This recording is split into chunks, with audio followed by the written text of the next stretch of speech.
El segundo disco del que les voy a platicar es una pues una herencia de mi padre.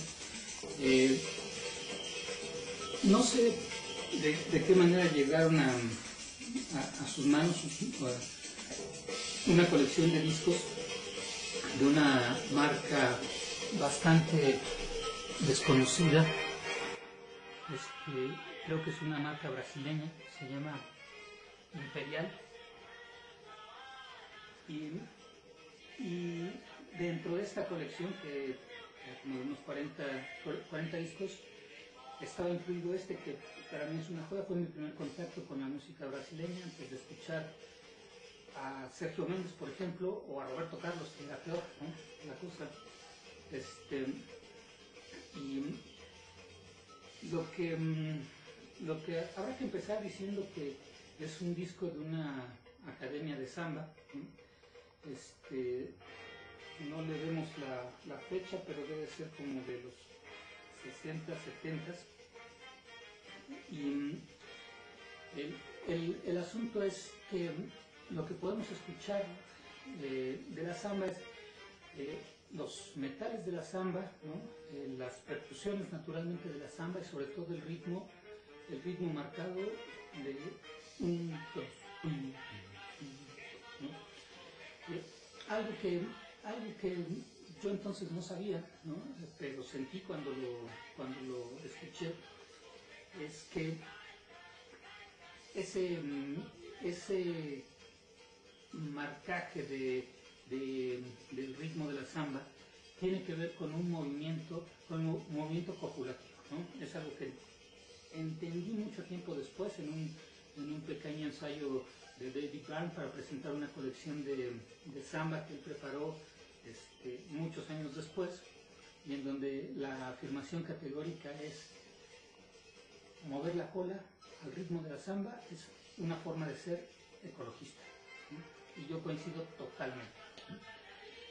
Bueno, hasta ahí con esto quería platicar de la samba y vamos a entrar en el tema.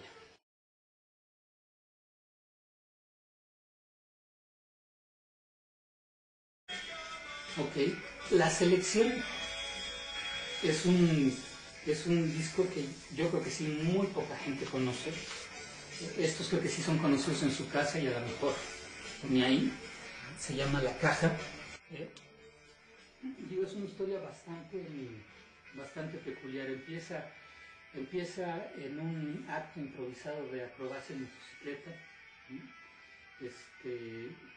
Al que fui llamado repentinamente por mi papá. Y bueno, pues empecé a ir con cierta frecuencia los fines de semana con este grupo de motociclistas que, entre otras cosas, se dedicaban a echar la marometa en la motocicleta, ¿no? En rigurosas Harleys, ¿no? Eso sí, Harley Davidson, que fue la motocicleta que yo aprendí a manejar, ¿no? Exactamente. Entonces, ay, mamá, me estoy mojando. Exactamente. Lo que ocurrió ahí es que entre otros amigos que conocí, hubo uno con el que empezamos a salir frecuentemente, él y otros amigos, Martín Zárate, que hace rato que platicabas de un amigo que se fue a probar suerte tocando la guitarra en los Estados Unidos. Bueno, igual fue Martín, ¿no?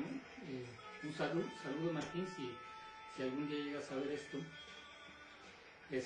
Y el Saxon era en realidad, ¿no? El Saxon era por un perro bull terrier que se llamaba el Saxon, pero sobre todo por un grupo de metal que se llamaba Saxon, ¿no? Que era apreciado particularmente por Martín. Bueno, pues andamos el Saxon, el Pelos, Rubencito y yo dando vueltas en la ciudad sin mucho dinero y sin mucho plan, pero pues andábamos en un coche, y en una noche de esas llegamos al Cine Insurgentes. En el Cine Insurgentes entonces estaba funcionando como gran sala cinematográfica, no los multicinemas en los que se convirtió después. Al lado había una pequeña puertecita que además parecía como, pues como una trampa, ¿no? Puesta ahí para, diciendo, vengan, vengan, jóvenes descarriados, ¿no? Y bueno, pues entramos ahí, no habiendo cosa mejor que hacer y no teniendo dinero como para ir a otro lado. Y subías una escalera, les platicaba ahorita que era como entrar por la puertecita por la que se entra a la pirámide de Chichén Itzá, al pirámide principal de Chichén Itzá, y se llega al tigre de jade, ¿no? Es un tigre de jade. Bueno, ok, pues algo parecido, llegamos a una pequeña sala, y en esa pequeña sala lo que estaba era el grupo que entonces se llamaba la Caja de Pandora. Después, por la llegada del grupo Pandora, prefirieron cortar esa parte, ¿no? Sabiamente creo yo, para no ser confundidos, y no más de 20 parroquianos y parroquianas, ¿no? Y lo que vimos esa noche fue lo más salvaje como performance de rock que a mí me haya tocado ver en persona, ¿no? Y de cerca, ¿no?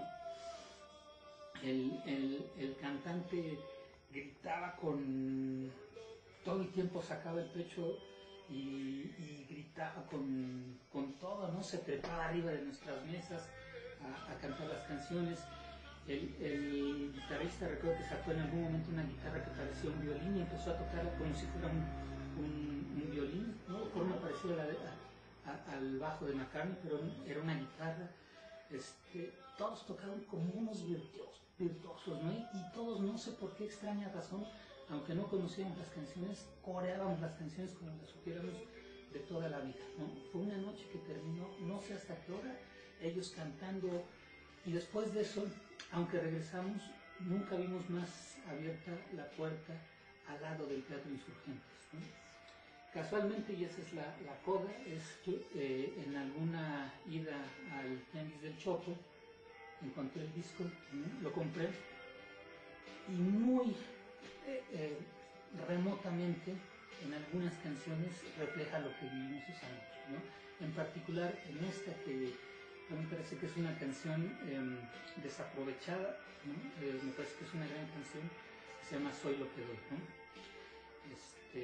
Pues esa es la historia de la noche en el Teatro Insurgentes y la Caja de Pandora.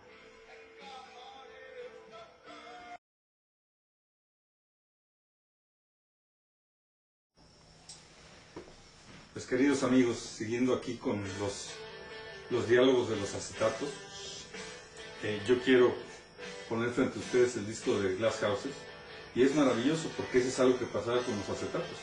Acabo de descubrir que el que viene adentro de esta funda que es Glass Houses es Calle 52. Entonces, difícilmente, aunque les pueda yo leer las canciones que vienen aquí atrás, va a ser muy complicado que coincidan con lo que están oyendo al fondo, ¿no? Calle 52 también me gustaba, pero yo recuerdo que en particular este disco de Glass Houses para mí fue muy importante, porque ese principio que empezaba con un bajo que casi como un pichicato, pum, pum, pum, pum, pum, pum, what's the matter with the clothes somewhere. Yo no sabía exactamente cuál era la letra, yo no entendía exactamente, a pesar de que en el pueblo había la fama de que yo sabía hablar inglés, pero era más fama que pericia, ¿no? Identificaba algunas palabras y poco a poco, ante la dificultad de conseguir la letra escrita, conforme lo que ibas oyendo y todos los sabios que tenían el disco iban opinando, ibas construyendo una idea de qué es lo que decía la canción, ¿no? Y sobre todo el coro que decía, and still's rock and roll to me, ¿no? O sea, no importa cómo te vistas, no importa cuál sea el ritmo, no importa si dices que es New Wave, Anyway, and still rock and roll to me. O sea, no importaba todo ese nuevo disfraz, toda esa nueva vestimenta que se le daba a la música, en el fondo era rock, ¿no? Nosotros podíamos intuir, podíamos sentir ahí adentro a Buddy Holly, podíamos incluso a Bill Haley y sus Cometas, que por cierto tiene una versión en rock and roll de La Negra Consentida maravillosa, pero podíamos sentir todo el rock and roll en ese bajo fuerte, por ejemplo, de Still Rock and Roll to Me, y además para mí Billy Joel fue una figura interesante porque era el primer cantante de rock, el primer rock and rollero, como yo todavía les llamaba, ya después lo de rockero, que a mí más bien me sonaba a los cabrones que te correteaban a pedradas cuando salías con la novia de otro barrio, que aventaban rocas, eran rockeros, ¿no? Pero el primer rock and rollero que realmente se me hizo un tipo aterrizado, usaba un blazer, un pantalón en skin y unos tenis blancos, parecidos a los que yo usaba, entonces era un tipo terrenal, ¿no? Porque Elvis, siendo mi ídolo, mi héroe, o James Dean, son gente inalcanzable en el panteón de los dioses de la rebeldía y del rock, ¿no? Pero bueno, ya aprendimos que una de las cosas que pasaba con los acetatos es que tus hermanos o tus hermanas o tus amigos en la borrachera o en la fiesta solían equivocar el disco y lo guardaban en otra funda, ¿no? Pero no deja de ser un gran disco, el Calle 52 ni el Glass Houses, y Billy Joel, un artista muy prolífico que empezó pues muy jovenazo, como todo el mundo ya sabe, en su retorteada canción, digo retorteada porque ya todo el mundo ha hecho versiones del Piano Man, pero que empezó como un cantante en un bar y el tipo estaba sepultado abajo de los Rolling Stones, abajo de los Beatles, y yo algo que le admiro o que le empecé a admirar cuando aprendí su historia es cómo trata de levantar la cabeza cuando tienes el peso enorme de esas estrellas que tienen música que oyen todos tus contemporáneos y todos tus paisanos, por Billy Joel americano, y con esos ingleses enormes que hacían toda esa música. Y pues Billy Joel tuvo la constancia, la presteza, el valor y la fe de aguantarse, ¿no? y de seguir componiendo y de en un momento dado surgir de toda esa años de vivir en el anonimato para pues, ser un autor que tiene 30 años de hacer canciones y sigue siendo rock de primera clase, ¿no?